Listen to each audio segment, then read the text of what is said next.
My name's Tyler. I'm 28, and last week I watched my stepmom, who has all the grace and humility of a raccoon in a Gucci scarf, grab the microphone at my father's funeral and declare, in front of over 200 people, that she deserves everything he left behind. And no, she didn't mean emotionally. She meant everything material. Every cent, every antique vase, every car, every stock, every property, including the one she used to mock for being too tacky to host brunch in. Apparently, tacky becomes tasteful once the original owner's 6 feet under. But I'm getting ahead of myself. This wasn't a spontaneous tantrum. This was the final act of a very long, very bitter performance from a woman who probably thinks gaslight, gatekeep, girl boss is a personal mantra.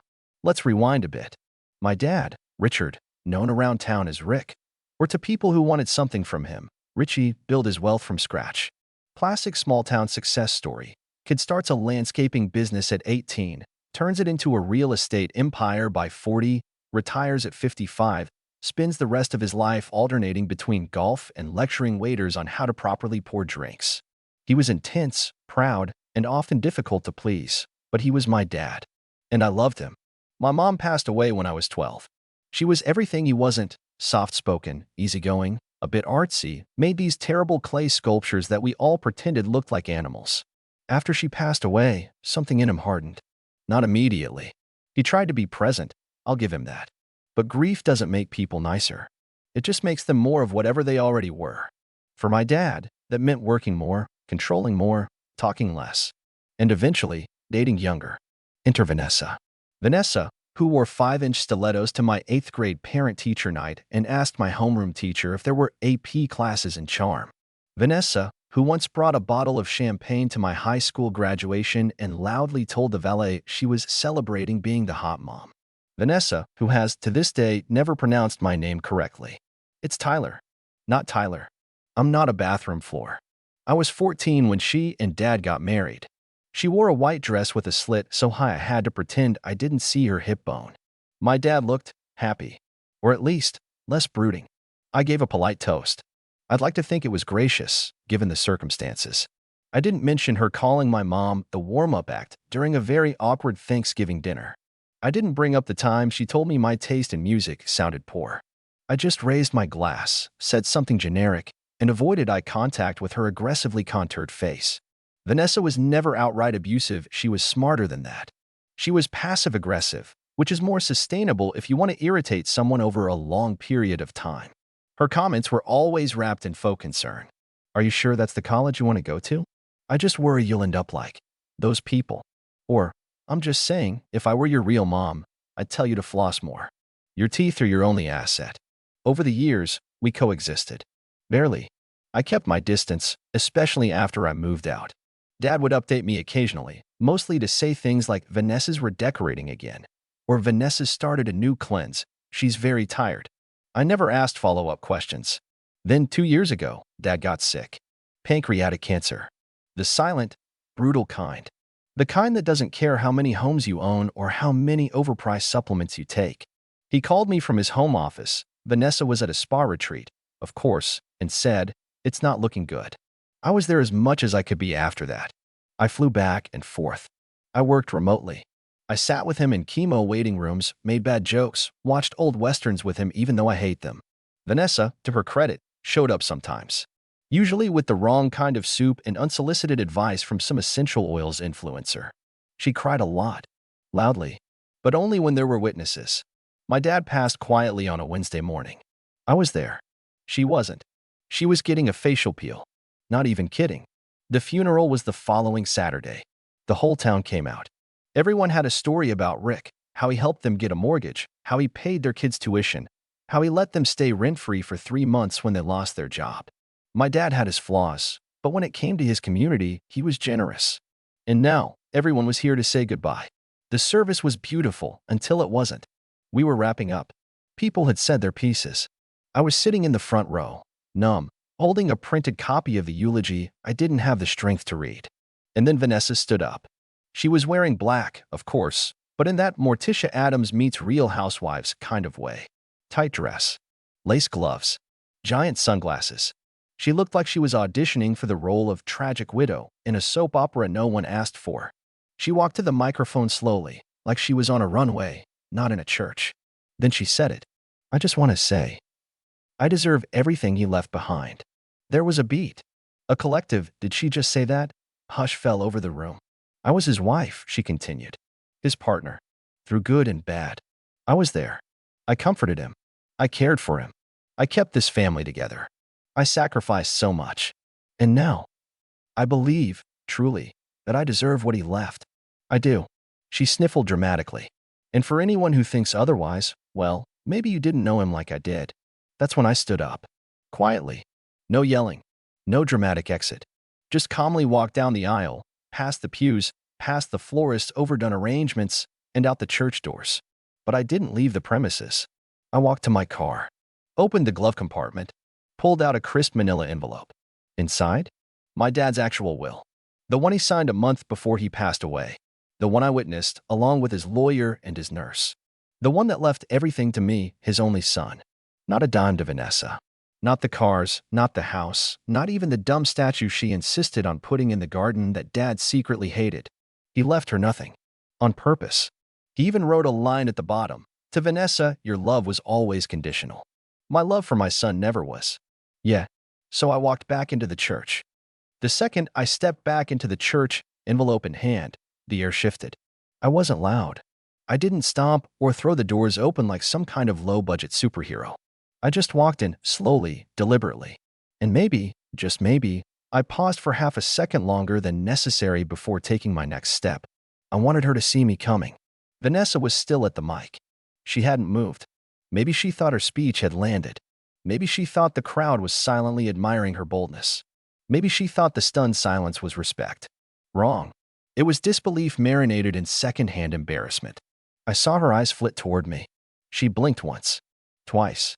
Then, oh, the flicker of recognition in her face when she noticed the envelope in my hand. That envelope. Her jaw stiffened. Her knuckles whitened around the microphone. You know that moment in a horror movie when the monster realizes the victim has a weapon? Yeah, that. I didn't go back to my seat. I walked straight to the podium. Vanessa, I said, calm and dry, if you're done auditioning for the Real Widows of Small Town County, I'd like to share something. She tried to laugh. Tried to keep it light. Oh, Tyler, honey, I was just speaking from the heart. I held up a hand. Sure. This won't take long. The crowd, bless their nosy little souls, were now leaning in like they'd just been handed popcorn. I looked out over the audience. Familiar faces, old neighbors, family friends, business partners, a few of my dad's golf buddies who I'm pretty sure didn't understand boundaries but definitely understood drama. I wasn't planning on saying anything, I began. But since we've now entered the who deserves what portion of the funeral, I thought I'd clear something up. I unsealed the envelope with a soft rip. The kind that seems louder when everyone's holding their breath. This, I said, lifting the document just enough for her to see the familiar lawyer's letterhead, is my father's most recent will. Signed, notarized, and legally binding. Vanessa twitched. A small, involuntary thing barely noticeable. But I noticed. I know you're all probably wondering what my dad decided. After all, he had a lot. Property, stocks, cash, art, well, what he called art and what Vanessa called ugly brown furniture. I saw a few smirks. Good. Let them loosen up. It was a fair question to ask. I turned slightly, addressing the whole room now. But here's the thing. My dad knew exactly who stood by him during the hard times. Who showed up. Who sat with him while he was sick, while he was tired, while he was human and not just some symbol of wealth. Vanessa opened her mouth. Closed it. Thought better. This will, I continued, tapping it lightly, does not leave anything to his wife. A gasp. No joke. A real gasp. Somewhere in the back, I heard someone whisper, oh my God. Not the house. Not the cars. Not even the landscaping tool she hated so much. Not a single dollar. A sharp inhale came from her left. Probably her friend Lorraine, who once tried to give me advice on manifesting money using crystals. Instead, I said, voice steady, he left it all to me. His son. Which, I suppose, makes sense, since I'm the one who, how did you put it, Vanessa, never truly appreciated what he built.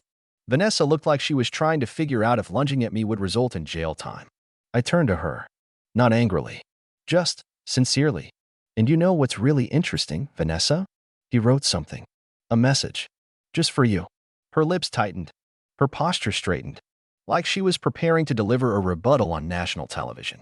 I pulled the final page from the will and read aloud. To Vanessa, your love was always conditional. My love for my son never was. Please return anything I gave you during our marriage to my estate. You didn't love me. You tolerated me for the lifestyle. That's over now. Pure silence. Well, except for the one guy in the back who muttered, "Damn." Vanessa's mouth opened, then closed, opened again. It was like watching a Windows 98 error screen. But this must be a mistake, she finally stammered. He promised. He told me, he said I would be taken care of. Oh, you will be, I said, folding the will slowly. There's a generous clause about a one-time payment for you to relocate. You know, to help you. Start fresh. Her eyes narrowed. How much? I smiled. 10,000. If silence could shatter glass, we'd all be in danger. She blinked rapidly. 10,000? 10,000. That's an insult. That's not even a handbag. Someone in the third row actually coughed to cover a laugh. Then I guess it's the perfect amount, I replied, as calmly as I could manage without bursting into a sarcastic dance. Because this wasn't about love. Not for you. And he knew it. Her voice dropped, low and venomous. You think this makes you the good guy? I shrugged. Nope. Just the one with the paperwork. And that's when she lost it. Tears. Screaming. Dramatic declarations of betrayal. She threw her gloves on the ground like she was challenging me to a duel in the 1800s. Someone tried to escort her out, some cousin of hers who I'm 90% sure was only there for networking reasons. But me? I just walked back to my seat, document in hand, like I hadn't just detonated a Gucci-wrapped firework in the middle of my dad's funeral. The real fun, though, started after the funeral.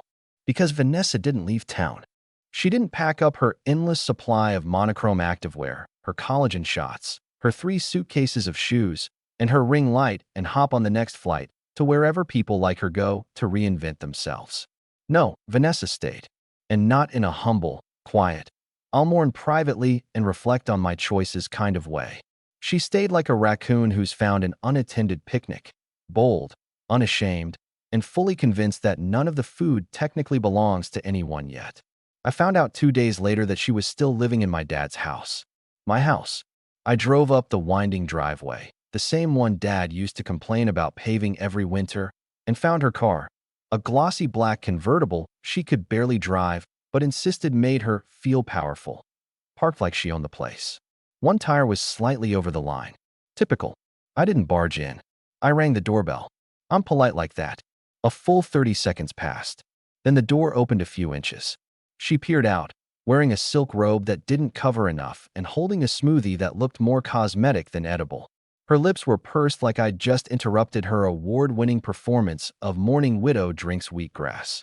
Tyler, she said, oozing fake civility. To what do I owe the pleasure? I looked past her. The foyer lights were all on. There was a half-eaten charcuterie board on the marble console table, where Dad specifically told her not to leave food, and I swear I heard spa music playing from upstairs. I'd like to come in, I said, seeing as this is my house now. She didn't move, just blinked slowly.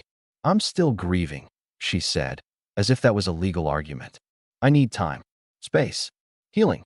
You've had 5 days, I said, and also a facial. She narrowed her eyes. I'm not leaving just because of your interpretation of the will.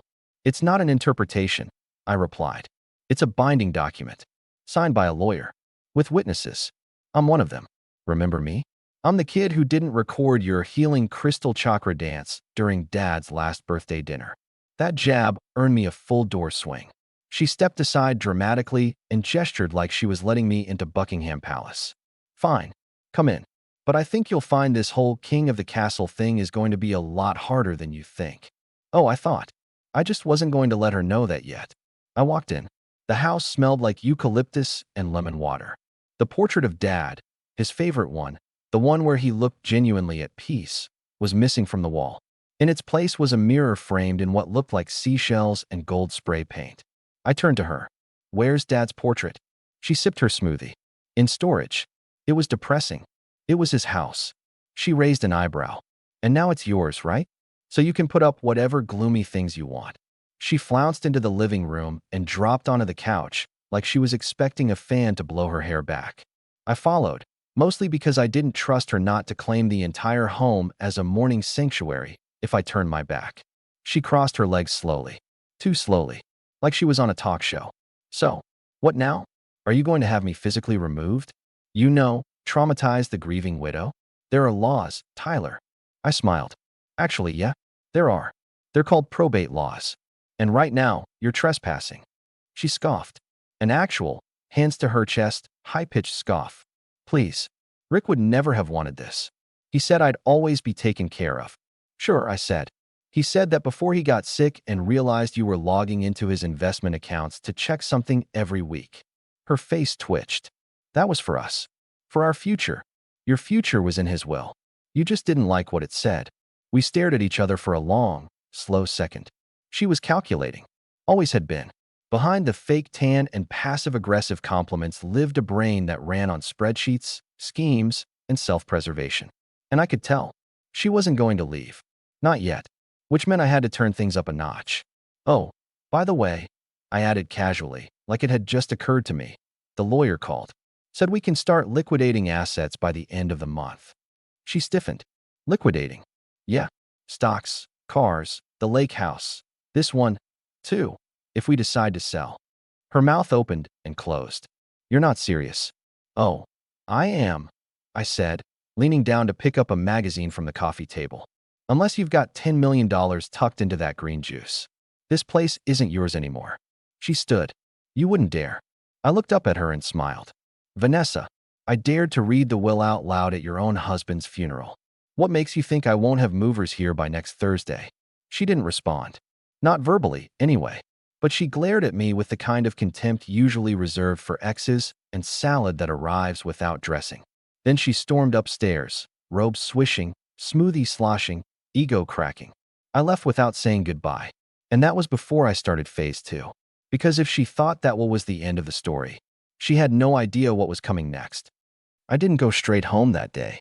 Instead, I parked a few blocks away at the old bakery where Dad used to take me for sticky buns every Sunday after church, back when life was simple and grief was something I thought only happened in movies. I ordered coffee, sat in the same corner booth, and pulled out my laptop. If Vanessa wanted to play hardball, she was going to learn very quickly that I brought a bat to the game. Phase 2 wasn't about screaming matches or tossing her Louis Vuitton luggage onto the lawn, though the image was tempting. It was about something far more effective. Humiliation. Legally executed, publicly undeniable, thoroughly humiliating. And it started with the HOA. My dad's neighborhood had a strict homeowners association. It was his idea, ironically. Back when he helped develop the area, he pushed for high standards, well-kept lawns, noise control, no unsightly garden gnomes, his words, not mine. Vanessa hated it. Said it felt like living in a country club run by middle school hall monitors. I opened a folder labeled Dad's Estate and scrolled to the digital inventory list his lawyer had sent over. There it was, the deed to the house, officially transferred to my name. I forwarded it, with a very polite, legally typed message to the HOA, letting them know that any and all infractions going forward were to be addressed to me, not Vanessa. Within 48 hours, they were knocking on her door about the unapproved alterations she'd made. Apparently, Vanessa had installed a set of LED-lit flamingo statues in the backyard, as a vibe. Dad would have hated them. The HOA did too. She got a $500 fine. Then another for excessive sound disturbances from her daily yoga sessions, which she insisted on conducting with outdoor speakers blasting Enya and someone shouting affirmations in German. But I wasn't done. Phase 3 was public, but subtle. My dad's will had included a statement disinheriting Vanessa, one he insisted be shared with the board of his charitable foundation. See, Dad wasn't just a real estate guy. He sat on the board of 6 local charities. Vanessa had used that for years to boost her image. Philanthropist, her Instagram bio said. Wife. Dreamer. Muse. I sent the statement to every board member, along with a brief summary of Vanessa's exclusion from the will. Just enough to raise eyebrows at her next brunch fundraiser. By the end of the week, 2 invites had mysteriously vanished from her calendar. And yes, I checked. Her public profile changed to Survivor. Advocate. Still standing. Which brings us to phase 4. I showed up at the house again, 1 week after the funeral. This time, with 2 uniformed movers and a locksmith. She opened the door wearing full makeup and a silk blouse like she was expecting a photo op, not a court order. What is this? She asked, eyes narrowing at the 2 burly guys behind me. I handed her the papers. Official eviction notice. You've had 7 days. That's more than generous. You can't be serious, she said, voice trembling. I lived here. This was my life. I nodded. And now it's mine. She tried to laugh it off. This'll backfire. You'll regret this. I looked her square in the eye. Vanessa, the only thing I regret is not buying popcorn before all of this started. She glared, paused. Then, in one last gasp of dramatic flair, she slapped me. No warning, no hesitation, just a full, open-handed, reality TV-worthy slap across the cheek. I didn't flinch. The movers did. I turned to them, still calm. Let's start with the upstairs closet. The one with the fur coats. Vanessa stood there, frozen. And then she said it. Low. Bitter. Desperate. You were always a little boy, Tyler. Just a scared little boy who needed daddy's money to feel important. I stepped closer. Not menacing, just firm. And you were always afraid he'd see through you. Then I turned my back on her and walked inside. She left the next day. No big scene, no final monologue. Just a black SUV pulling out of the driveway early in the morning.